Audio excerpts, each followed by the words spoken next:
There's still a couple of people need to come in, but the beginning of a talk is always not the most important part. Thank goodness.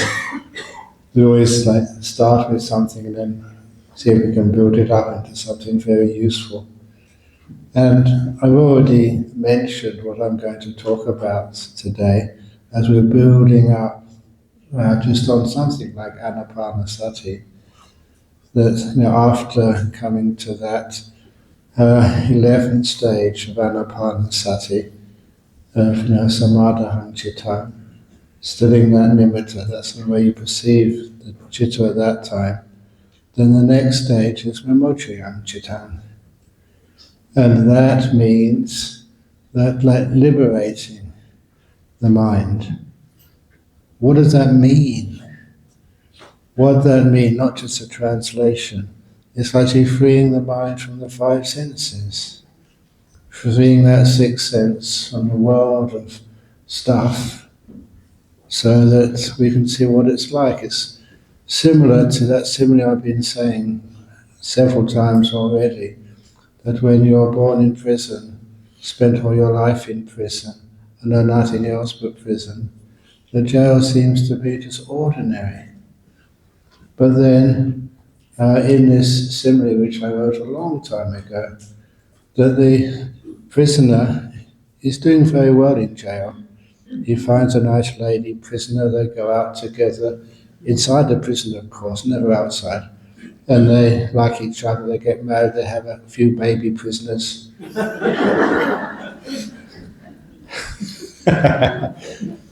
And they're pretty successful, pretty happy in life, they get a nice job there. But then one day, even though he's in prison, he sees there's a little loose stone, a loose tile on the floor of the cell in which they live. He lifts it up and finds out there's a tunnel there underneath. And in the way I wrote this story, please never get offended. I try my best to pay the highest respect to these people. That he finds this tunnel was made by a prisoner so many years ago called Zach Yamuni.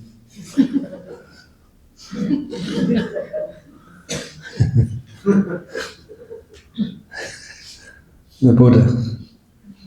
Sometimes that word like Sakyamuni, there was another person which I always was fascinated with in history called Origen.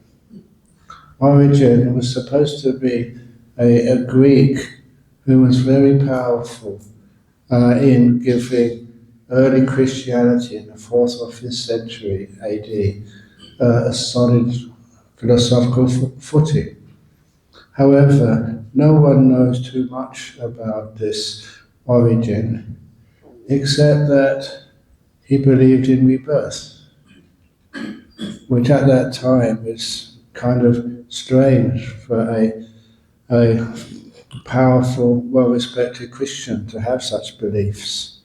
And it was because of his outspoken belief in rebirth, or reincarnation, whatever you wish to call it, that he was, all his works were burnt by the church, but nevertheless, he was still always remembered. So much so that in the college in Cambridge where I went to study, in Emmanuel College, I remember going inside, please come in, going inside the chapel there. And the chapel was built by Sir Christopher Wren, and they had 4 stained glass windows. And one of the people on that stained glass window was this Origen. I wondered why he was still so revered. But anyhow, when you look at his history, he was very famous, but no one knew who his teacher was. They knew this guy's name. He said he was taught by this person called Ammonius Saccas. Okay, you've got it already. And who could Ammonius Saccas be, who taught him rebirth and many other amazing things? And as you all know, that sometimes the order of our names sometimes gets mixed up. In my passport, my name is Bhikkhu Brahmawangsa, but sometimes they get it the other way around, Brahmawangsa Bhikkhu. It doesn't really matter, but when you have Ammonius Sakka and you turn it around the other way, Saccharomonious, what does that sound like to you? Yes. And he was one of the early saints of the Christian church. But anyway, that being by the way, that sometimes that we want to find out, this is a Sakyamuni in this simile of a cave or tunnel dug under a prison.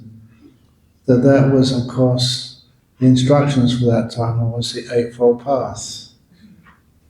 You have to have the right view if you're going to navigate that tunnel.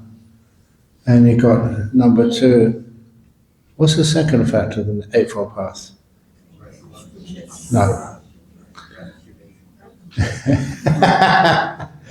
Please, whenever I ask a question, be quiet. It's always a trick question. I'm sharing this with you because I make these decisions not easily. The best rendering of Sammasankappa is right motivation, where you're coming from. Because there's 3 right motivations which make this a second factor of the Eightfold Path. And the first is renunciation, letting go. And that was emphasized to me by Ajahn, who always said, please remember, when you meditate, you don't meditate to try and get something. You meditate to let go of things. So don't even think of attainments, but how much can disappear. And that's such a rare teaching. A lot of other people say, they come here, they know I teach about nimittas and jhanas, so they come here to achieve a jhana. That's wrong. You let go of everything else, and then the jhana is what's left. You don't attain the jhanas. You renounce all these 5 senses. You let go of wanting, and then you find peace. You can't want peace. That's an oxymoron. You let go of wanting, and the thing which is left is peace. So that was the first of the second factor of the Eightfold Path. Renunciation, letting go, not accumulating more, but lessening the burden of what you own. And the second one is kindness and then gentleness. Beautiful. That's one of my favorite factors of the Eightfold Path, number 2. And then from there, you can imagine that that's what you have developed. And all the precepts come so easily. And you don't want anything for yourself, you're kind and you're gentle. That the right speech, right action, right livelihood come just automatic. And the same with this thing we call right effort, which I don't think it deserves the word effort, but it's never doing anything which creates unwholesome states in the mind, but keep good things in the mind. Which means that by this time, your hindrances are getting very weak. And so the next factor of the Eightfold Path after this right effort is the right mindfulness. And as I mentioned already, if you ever look carefully at the Satipatthana Sutta, you see that every one of those 4 Satipatthanas begins by loke abhijja dhammanasa, having lessened, having, what's it called? Vinaya, having lessened, diminished the 5 hindrances. And of course, by that time, if the 5 hindrances are very weak, your mindfulness is naturally strong. That's why you don't have to, do something, just the whole world starts to open up to you. It starts to look beautiful. You see things where you've never seen them before. You can smell flavor, smell, sense where you didn't know them before. And that's just what happens. And then from that, when that mindfulness is strong, the hindrances are very weak, of course you can enter the jhanas. It's not you decide to enter the jhanas. The world of the five senses vanishes. And this is all that's left. At this time, there's still more to let go of, but already that's pretty powerful. And so that was the tunnel the guy found. He went to the very end of it, and there was actually outside of prison, outside of the world of the five senses, outside of karma loka or karma dhatu, as one person said in one of the questions yesterday. And then you're in the world of the mind. They call it rupa loka or arupa loka, either of those two. And that is huge. It's kind of amazing that when you can experience some of those amazing states, just how pregnant they are with so much wisdom and insight. And sometimes you wonder why you try and understand the world when you only know and have experience of the five sense world. There's so much more to this. And this is often what you experience when you die. I mean, physically die. Your five senses are gone for a little while. The mind makes up five senses for you afterwards. But at that particular time, there's no sight, sound, smell, taste, touch. That's kind of how you may experience after death. But there's no sense of physical pain or disturbance as you used to have, especially if you were an old person before you die. It's this kind of liberation, of freedom. It's not full freedom, but it's a little bit of one. And it also makes it so clear to you from your own experience that this truth about rebirth is not some cultural addition to Buddhism. You know it. You know how it works. Now from that also, understand how karma works. These are insights which you get experientially. That's why they're so powerful. But anyhow, to go back a little bit, that prisoner has to go back inside the prison cell after he's experienced what's outside of the five senses. But he will never forget that experience, and it will change the way he looks at his prison life. And then, of course, you know what this prison is. A prison is this world. People say you're being so negative, Ajahn, but the world is not that bad. If you understood what's outside of it, then you'd understand what I'm saying.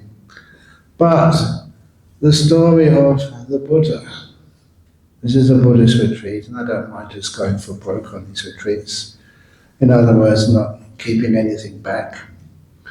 You all know that the Buddha, when was the first time he experienced a jhana? When he was a young kid.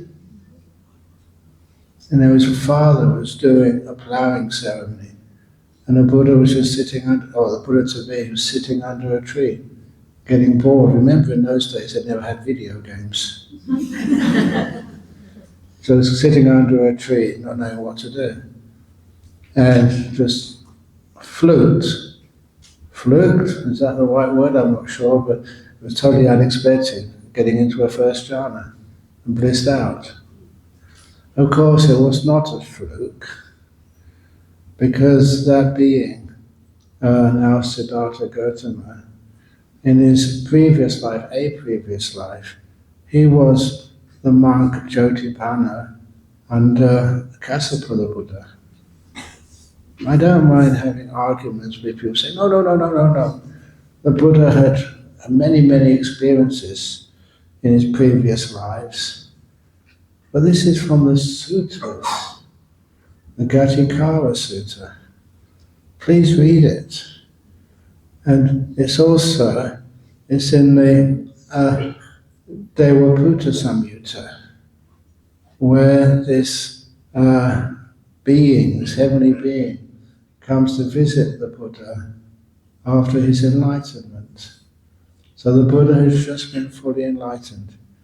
And many beings came to see the Buddha, and this is in the Suttas.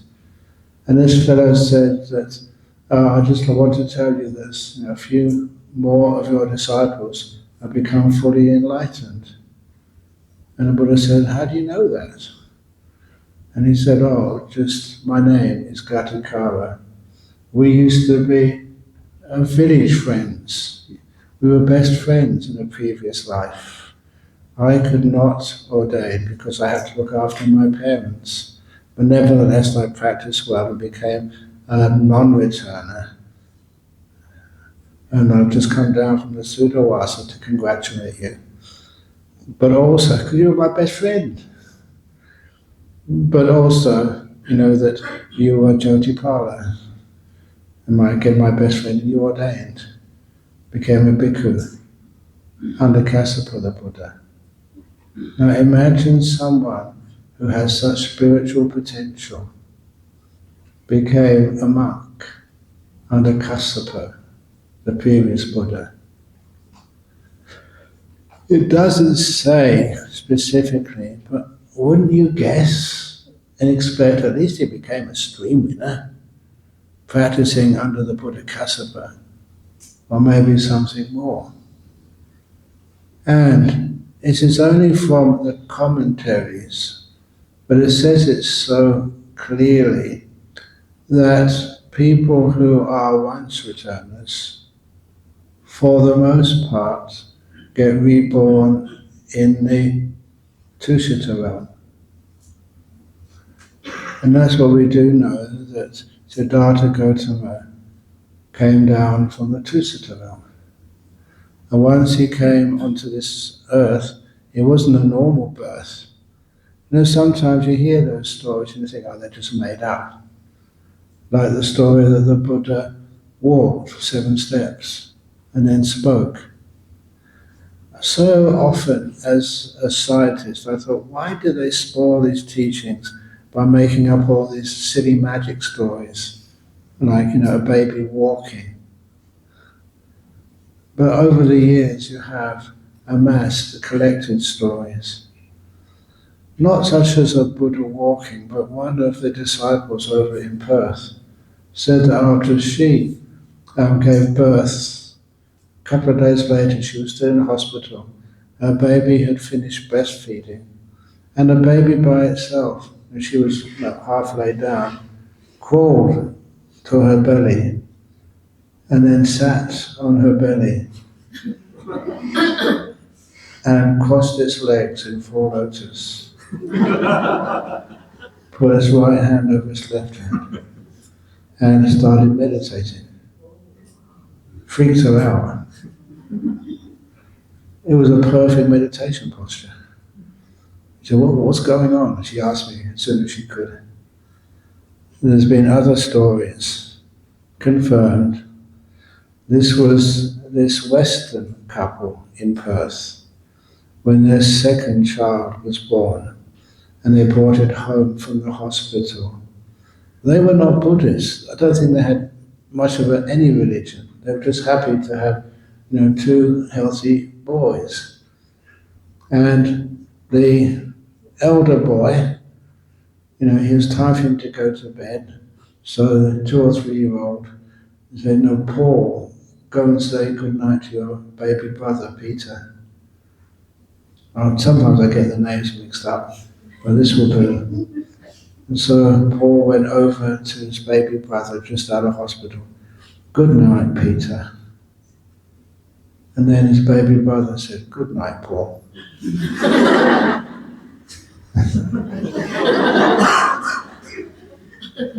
And there was another couple of parents were freaked out. But they hadn't finished yet. Because they couldn't believe. Did they imagine that? There's 2 of them. Did they imagine that? And without any prompting, the elder brother Peter said again to his baby brother, good night, Peter. And the baby brother said again, this time with both of them paying 100% full attention as you do when you're shocked, when you hear something which is kind of impossible. Paying full attention, and the baby brother said again, "Good night, Paul." And when they told us that, they said also, it wasn't like in a baby voice, it was like in an adult voice, which was a weird part of this. But of course, he never spoke again until it normally speaks. But that really shocked them. And they weren't Buddhists. They thought the Buddhist monks could maybe understand what was going on. So all these kind of stories give me the sense that maybe there was some truth to this after all. And when the Buddha, when he walked, what did actually he say? This is not my last birth. And I am a chief in this world. Or something to that effect. How could he say that? This is my last birth. Unless he knew he was a once returner. And this was his last life. I love statements like that. It makes Buddhism much clearer.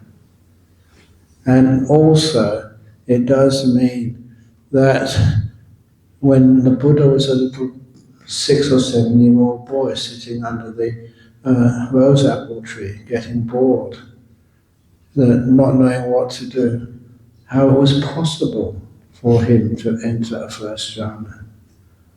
Why? Because he'd been doing that before, as you would if you'd been a monk under Kassapa the Buddha. So this was, to me, fascinating, that where the Buddha was coming from in his previous life. Certainly a previous life, I would reckon it'd be the previous life on this planet Earth. And, of course, you all know the story of the Buddha going through a path of asceticism. He was understanding the suffering in this world, but didn't know how to escape from it, or what to do about it. And then having exhausted all of these ascetic practices, to their limit, then this is in the Mahasatchaka Sutta. He was wondering, what else can I do? Basically, nothing is working. And then he remembered that time as a kid and entering this first jhana. And then he thought, they actually say that insight arose. Perhaps this is the way to enlightenment, to Sambodhi. And the insight came. Yes, this is the path to enlightenment. Why am I afraid of that pleasure, incredible pleasures of the jhanas, which has nothing to do with the world of the 5 senses? And then realize I will not be afraid of that pleasure. It sounds kind of weird that people are afraid of deep, amazing pleasure. You're afraid of it because it's basically so powerful and you cannot control it. It's what happens when everything else vanishes and you disappear. I love stories about this because once at Bodhinyana Monastery, in the early days, we allowed a gentleman to come and stay for a few days because he was a heroin addict. And he was trying to not do the cold turkey, just to stay in a place where his friends didn't know he was, and with good support, peaceful people, kind people, our monks, and so that he could wean himself off the heroin addiction. And I remember just he came so close to getting off the heroin. But then, as he said, if you have an addiction like that, every day you have to say no 999 times. You just say yes once, and all that hard work is destroyed. And unfortunately, after maybe about 30 days or something, a friend found him and he took another dose, So he's back to square one again. It's really a sad and terrible addiction to have. But nevertheless, there's one thing which I benefited from, was that one day I was going back to my hut or going into a car to go into Perth to give talk.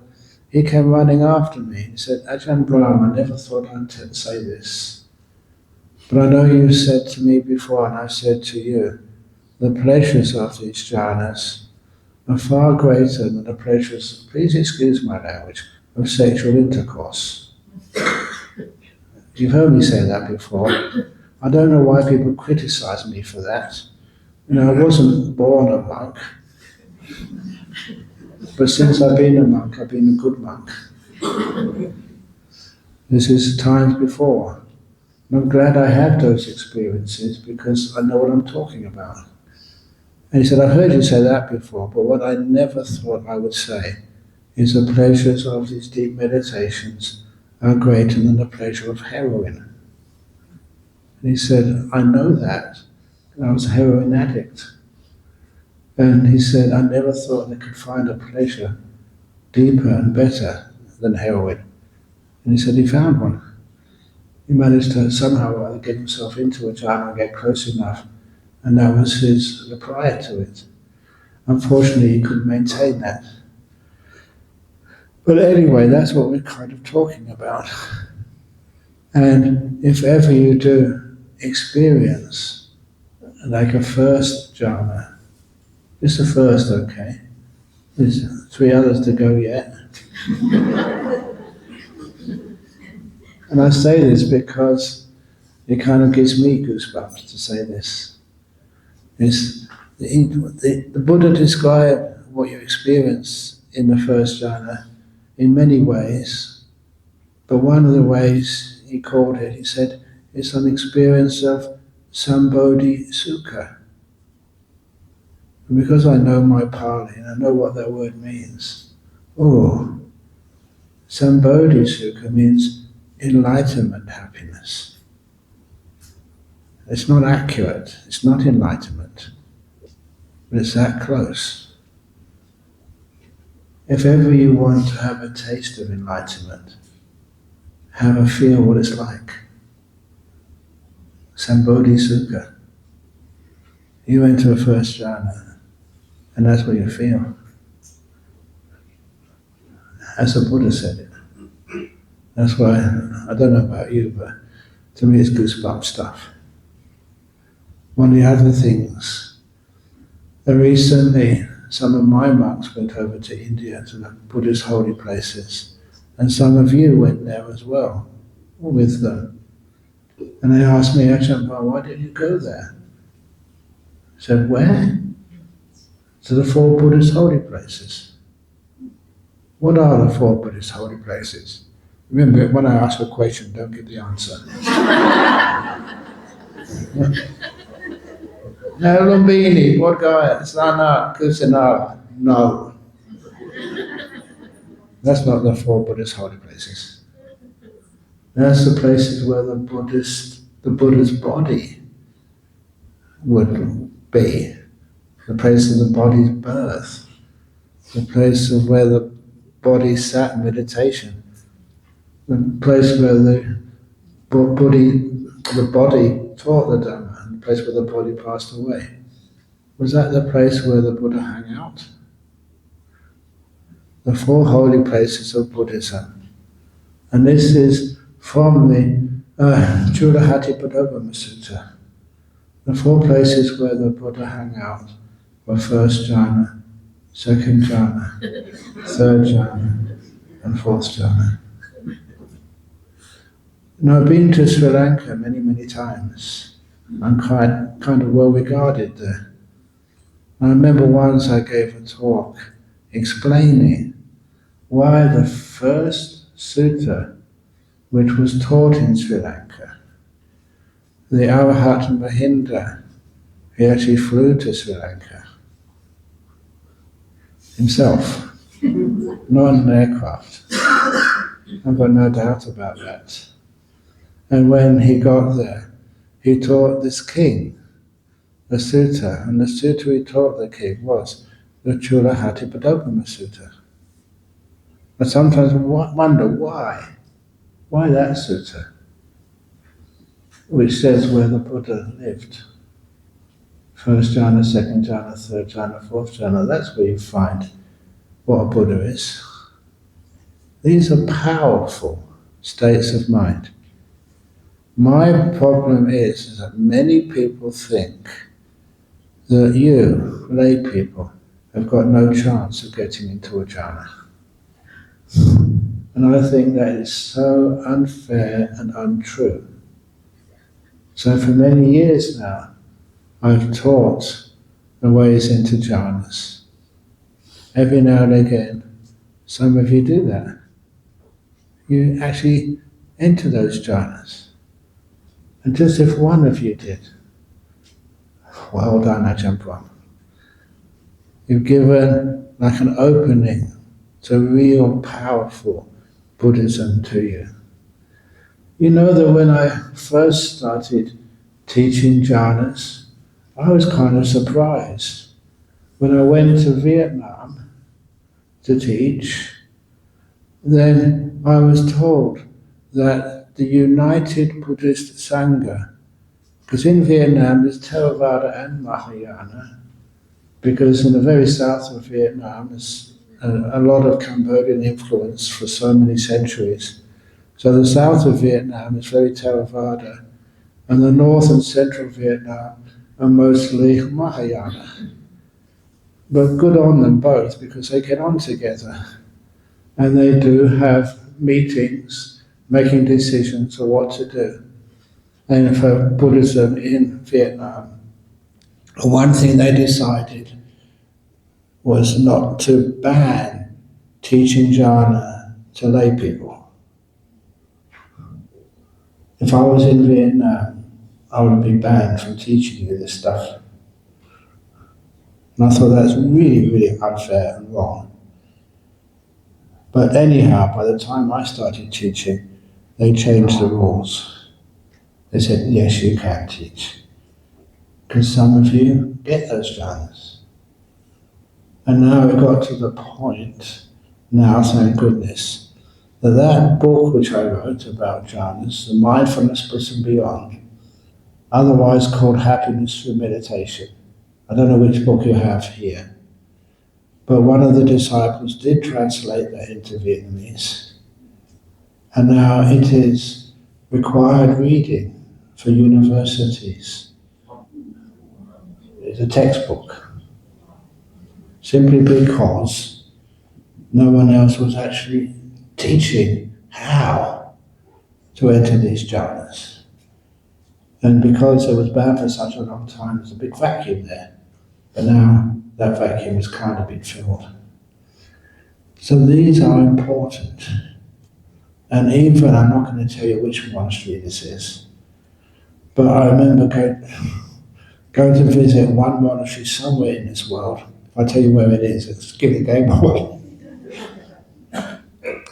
And then one of the senior monks, I was just going inside one of the halls, and one of the senior monks there grabbed me by the shoulder and pulled me aside. And it was like he was giving some secret instructions. It was like there was something which no one should really know, but he was telling me. And he said, he looked around as if he was afraid of getting caught.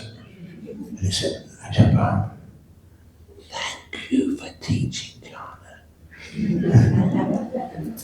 I was kind of shocked that, that even senior monks were kind of embarrassed or, were not allowed to teach these jhanas. But he said, thank you for doing that. And of course, even monks, many of them, if they're given the encouragement, given the possibility, yes, it can be done. You can get into these jhanas. And that changes a lot about how you view Buddhism. It's hard for me to talk about jhanas, only because there is There are rules. If I say of any attainment, especially in jhanas, and I'm making it up and it's false, and I tell you, then that's the end of my monkhood. It's a disrobal offense. You cannot exaggerate or make it up. It has to be true. And even if it was true, it's still an offense of pajiti, not disrobal offense. But anyway, so it happens and it works. But how does it happen, first of all? Nearly all the times it is when you stop trying. You don't expect it to happen. That's why I'm going to tell some stories about how these jhanas happen or what happens with them. This first story was about a little novice monk in Wat Pah Pong. This little novice monk, he was listening to one of the talks by Ajahn Chah. And sometimes, even I admit this too, sometimes you give a talk and you're really on the spot and everybody's listening to every word. Sometimes, you're tired or, the talk doesn't really gel. And sometimes, people half fall asleep. The same with Ajahn Chah. This evening, Ajahn Chah was giving a talk. It was one of the most boring talks he'd ever given. It never really sort of hit the point. And so because of this, there's one little novice, about 12 or 13 years of age, and he had to listen to that talk because he was in robes. And all the monks were listening to the talk as well. And he thought, yes, they're monks, they're grown-ups, I'm a kid, I need my sleep. And so he started thinking, when is Ajahn Chah going to stop? When's he going to stop? When's he going to stop? And that became like a repeated phrase in his mind. He couldn't stop saying it. When is Ajahn Chah going to stop? When is he going to stop? When is he going to stop? And that went on for quite a while. And then the way the insight works, that sometimes you just turn it around slightly. And he turned the question around from when is Ajahn Chah going to stop to when am I going to stop? And the little novice stopped. When he opened his eyes, many hours had gone past. He had not fallen asleep. He got into his first incredible blissful state of meditation. All the monks, including Ajahn Chah, at the end of a talk, you do some chanting, you bow, you make a lot of noise as you get your stuff together and go out. He hadn't heard any of that. Not only that, but it was the middle of the morning. He'd missed the alms round. And the rule was, and it was kept quite strictly, if you didn't go on alms round, you didn't have anything to eat that day. So he knew he'd have to go without food that day. Did he mind? Not at all. If you get that sort of experience, you can give up food as much as you want, because the experience was incredible. It was his first time to get into a deep meditation, into a jhana. How? He stopped. And I mentioned that and I paused, because these are powerful teachings. You don't do jhanas. You stop. Stop so much, that's when they happen. It's one of the reasons also, sometimes this is my nature, I get so serious sometimes, and it's inspiring, but I have to say something funny afterwards. I don't know why, but it's my nature. I would always kind of complain or worry that, in a city like Perth, there's not much Christianity there. There's a lot of Buddhists there, lots of other religions. But how come when people drive through the streets of Perth, they can't see any sign of Buddhism? You can see crosses here and crosses there. But what about signs of Buddhism? I said, look, if you know what you're looking for, you see many signs of Buddhism in a place like Perth, and even all around Malaysia.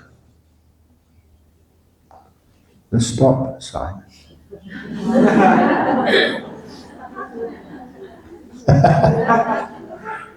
Now, honestly, if you understand what stop means, and you really do stop, that's a powerful teaching of meditation. And I mention that and I've emphasized that because some of you, one afternoon or morning, you're meditating and sitting on this seat and nothing is working. So let's try this or let's try that. And hopefully, because of what I've just said, you might think, let's stop. If that happens, you'll come afterwards, find me, Ajahn Brahm. Oh, thank you. Because that was that Malaysian, a nun said to me after she got her first jhana, this is what happens, it's huge. And the very fact that you're able to, some of you by chance, I don't know why, but can actually experience that, that makes me want to come again and again and again and again. It's my joy. I don't get joy. Please excuse me, you've been looking after me with all the nice food you've been getting me. Been treating me extremely well. But what I really get off on is when one of you come up, and sometimes the people I least expect. Oh, I don't know. The afterglow.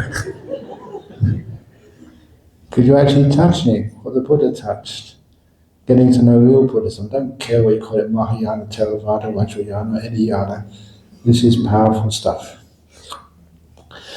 And, as I was saying again, how it happens. You usually get close. You get kind of still. Reasonably still. For that novice, when is this going to stop? When is this going to stop? That repetition always became like a mantra. And it blocked out so much other stuff of his five senses. And then just saying stop, turning that off long enough for the mind to exit from the world of the five senses and enter the realm of the mind, the sixth sense. For most people that happens slowly. But nevertheless, talking about the nibbittas does help. It's like a gradual entering away from the five senses into the realm of the mind. Very often the Buddha uses simile of like crossing a river. Now, sometimes, this is a simile I said to monks so many years ago, but it's still valid. Sometimes your practice is like walking up and down this big river, looking for a bridge or a ferry to take you across, and you never find one. Many of you have been practicing the Dharma for such a long time, and you're being so diligent, so kind. Like walking up and down, you can sometimes even glimpse the other side, or you see monks talking about the other side, but you can't actually cross it yourself. You're looking for a bridge or something. Sometimes I say you're just going up and down, until somebody says, go 90 degrees, instead of going on the same direction all the time. Don't try and attain. Let go. Stop. Do something different. But even then, the river is sometimes too wide. But if you look carefully, you can see a stepping stone in the middle of the river. Not a bridge, not a ferry, but like a rock. And you can step onto that rock. You haven't crossed the river yet. You haven't stayed on the near bank. I like calling those nimittas. With the nimittas, you haven't fully renounced or left the world of the five senses. A lot of times when those nimittas occur, you've still got some sensory experience remaining.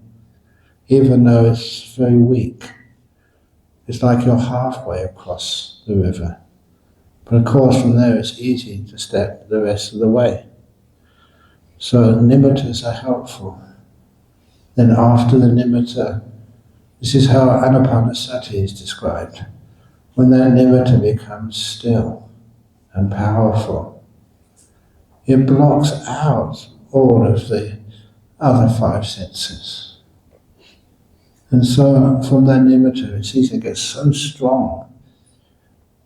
And don't ever think, what should I do?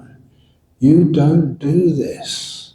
Any doing spoils the whole process of getting into these deep meditations. You get out of the way, you stop, you let it happen. Holding out a hand, sitting perfectly still. The donkey running like hell after that durian, and then you stop. The durian comes towards you, and you get the durian very easily. There's all these wonderful similes, but here you don't do anything. Your right effort and your mindfulness is to stop you doing things. Be still. Let go. Put down a cup. It becomes still all by itself.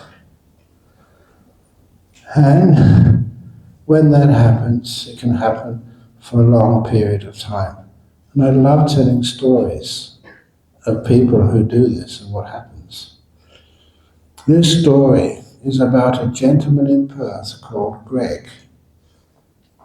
One disciples a long time ago. He would meditate maybe half an hour,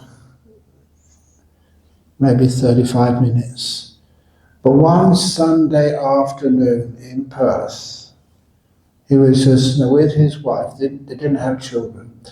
He was with his wife watching some TV show. And then he said, I'm bored. I'm going to go into my room to meditate. So off he went into his room to meditate. She carried on watching a movie or whatever. After about an hour and a bit, he hadn't come out of the room. So she went to check on him. And she saw he was still meditating. She'd never seen him meditate that long. And she looked carefully. She couldn't see him breathing. She was so scared. She rang the 000, which in Perth is the emergency number. And because it was a Sunday afternoon, the ambulance came within 5 minutes. With the sirens wailing, because this was an emergency. The man wasn't breathing, so his wife thought. And so the medics ran into the room, they checked him, and the medics weren't soft, like I would be, if you weren't breathing. The medics were quite rough, they put all these machines on him, he wasn't breathing, and there's no sign of any pulse. So they put him straight into the back of the ambulance. His wife was really worried now, and as fast as they could, going through all the red lights to the hospital, which was, for those of you who know Perth, that was the Charles Garden Hospital they went to. They went into the emergency room, triage people took one look at him, no pulse, no breath. So they put the big machines on him, flat line. ECG, EEG, both flat line. Normally, if that happened, they put him straight into the morgue. It was very fortunate that the doctor on duty that day, his parents came to Australia from India. So they told the doctor, or the wife told the doctor, he was just meditating. And then he stopped breathing or whatever. And so the doctor remembered from his parents that they have heard stories that some people Some yogis in India go into such deep meditation they suspend their life activities. And of course, he'd been meditating before, and his life activities were certainly suspended. There's nothing happening on his body. And one other piece of information, and I love this piece of information because this is what the Buddha said. Even though he wasn't breathing, his heart wasn't pumping, his brain wasn't working, he was flatlined, his body was still warm. And you look at I keep messing it up, Churuveda or Mahaveda Sutta. One of those, they say the difference between a person in a deep meditation and dead is their body temperature. So if ever I'm sitting here and I don't move, check my temperature first of all. If I'm still warm, just don't need to call the ambulance. If I'm stone cold, get the ambulance. And this was like a true event, not what you hear in storybooks, not what you read from the suttas. A person who was meditating, but his body was still warm. And so the wife, 10 to 10 already, goodness. Anyway, the wife said that the doctor kept on putting on defibrillators. And this time there's electric shocks to try and get his heart going, or his lungs going, many times. I remember seeing documentaries about those defibrillators they put on people's bodies. They're like electric shocks, and the body just jumps off the table, a centimetre or two. They're very violent. Many times they put these electric shocks on him. Many times they failed. And the doctor was actually, amazingly patient. It was only probably because it was a Sunday and there was not much other business at that time in the hospital. He had the opportunity to do that. And it wasn't because of another electric shock. He just decided to come out of his meditation, just like you do.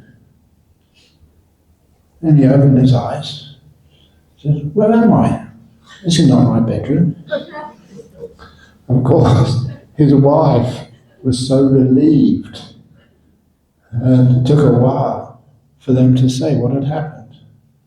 He'd been in his bedroom, meditating for much longer than he'd ever done before.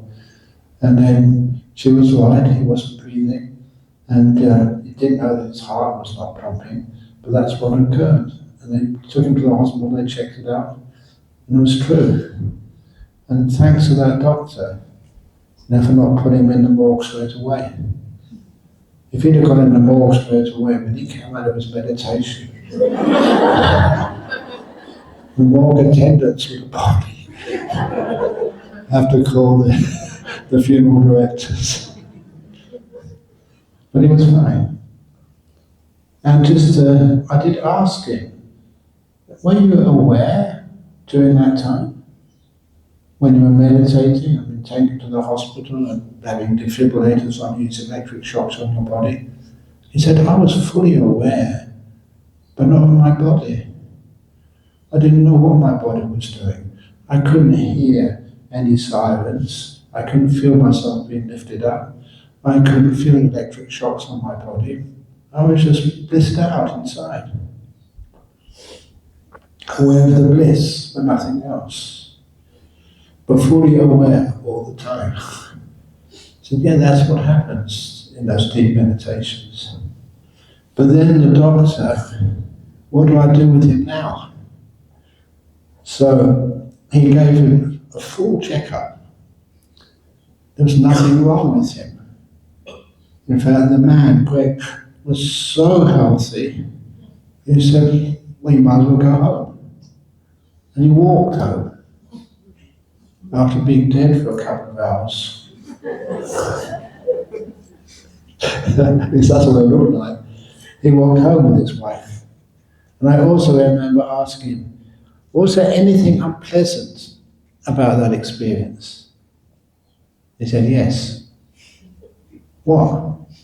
The scolding he got from his wife on the way home. Don't you ever do that again. He almost killed me. And you're having a great time, but not me. So stories like that happen. There's also, I think I mentioned to you about, there's a lady I met in Penang a few years ago. And this lady, during these retreats, we always have interviews. And I think it's Chapo, Amy, you remember this story, that asked, can you please just have a few moments with this woman? She wasn't on the retreat, but she had some experience which was really weird and strange. No psychologist or social worker or psychiatrist in that area had been able to understand what she'd been through, so she was very concerned. So I gave her a few minutes not knowing what she was about to say. But then she told me about her experience, honestly. It was lovely. I really appreciated that, because she was describing an experience when she got into her first jhana. And no one knew what she was talking about. They thought she was in some sort of psychosis or something. And when I said, oh no, that's just the first jhana. And I remember telling her a few other things about that experience, which she hadn't told me. And I remember her looking at me, yes, that's it. At last she met somebody who knew what she was talking about. You can imagine what that must be like, having a deep experience and no one else understanding what that was. Powerful experience. So afterwards, she went home a happy woman. I never knew what happened to her afterwards. But I remember Chow Po saying that she was still meditating now. Is that true, Amy? Do you know her? Yeah. So, do you want to add anything to that story?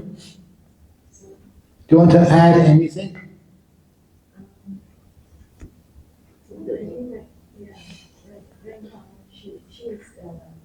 Earlier she's a Catholic.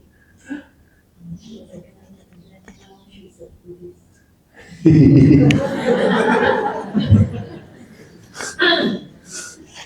Of course, when somebody understands what you're being in, it's a powerful experience. I should understand that happening. But anyway, this is what you got a question. How does a Catholic get a first jhana? Easy. It doesn't matter what you call yourself. Or the description of the first jhana was. Well, the thing is, the description was accurate, their description, but no one else understood what they were talking about. Imagine you got a real first jhana and you told a Catholic priest that. And they would think you're mad, crazy. And they wouldn't be able to understand where it came from, what to do afterwards, which means that the whole thing would be just, you'd feel a bit doubt. You knew yourself as a beautiful, peaceful experience. Other people said that's a devil, or you're going to get into big trouble because of that. And the fear will come up, and that will cause so much suffering. That's one of the reasons in my life, teaching jhanas, that's what I do. And then a lot of times, sometimes you come across people who kind of fluke to jhana. I call it fluke to jhana. It's probably because something they did in the previous life. And they kind of remember that, just like the baby Siddhartha Gautama could actually just press the right buttons and let go enough to achieve that jhana. And I've seen quite a few other people, weird how they could manage to achieve that jhana, but it was a real one. And when they did, they didn't know what to do next. One of the powerful experiences of your life. And then, what next, or what was it? But anyway, that was true. And so because of that, every now and again you come across people who do that, but I want to see my Buddhists do it. Imagine if, you can understand what the eighth factor, the Eightfold Path is. Not as theory, but as practice. You experience it. And then that makes the whole Eightfold Path much, much, much, much clearer.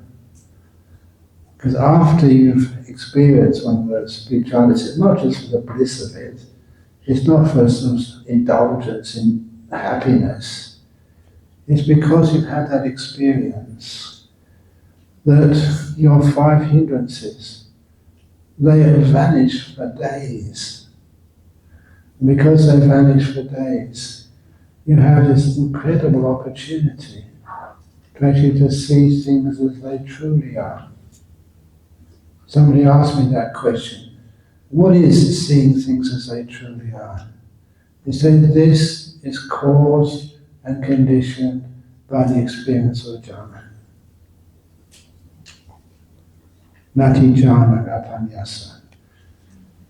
Or there's no jhana without wisdom. And panya nati ajayata. There's no wisdom without those experiences of jhanas. And in some places, like please excuse me for quoting suttas, because sometimes people just say, oh, that's just Ajahn Brahm and his jhana stuff. I want to make it credible for you all, it's absolutely true. In a Malunkyaputta Sutta, Malunkyaputta is mentioned twice in the suttas. One of the places he was mentioned, please excuse me for going over time, was Malunkyaputta was also taught. Malunkyaputta, in the seen, there's only the seen. In the heard, only the heard. Oh, nice. That was mostly given to Bahiya. And everybody remembers it as Bahiya's teaching. But the same teaching was also given to Malunkyaputta. And Malunkyaputta also received the teaching of the only way to overcome the first 5 fetters, to become a non-returner, is to go through the jhanas.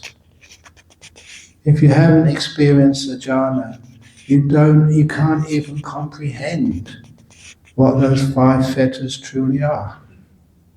I love that statement by the Buddha. You can learn them. You can know them in Pali. And you can actually give discourses on them. The first 5 of the fetters, 10 fetters in all to overcome, become enlightened. The first 5 fetters, you overcome them, you're a non-returner. You may read them, you may have them explained, but you can't really know what they are until you've experienced them disappearing. And that means the jhanas. No more, said the Buddha, you can get at the heartwood of a tree without going through the bark and sapwood. I'm not sure about you, when I first heard that simile, you can't get to the heartwood, the pith of a tree, unless you go through the bark and sapwood. I kind of thought, arrogant young man, there must be another way. What if you could just go through the root and suck out the pith that way? Instead of just taking the Buddha at his word, the obvious meaning. It's impossible. This is one of the reasons why I teach like this. Please, if you make the comment, it's a fair comment, yeah, but it's difficult to get these jhanas. Less difficult than you think. If everybody says, oh, you're lay people, you can't get them, then you won't. I come along and say, why not? And some of you do. That makes me really happy, obviously. So this is why we teach this way. What happens after the jhanas? That's tomorrow's talk.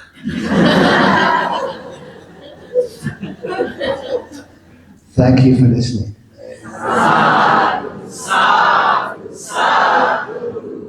He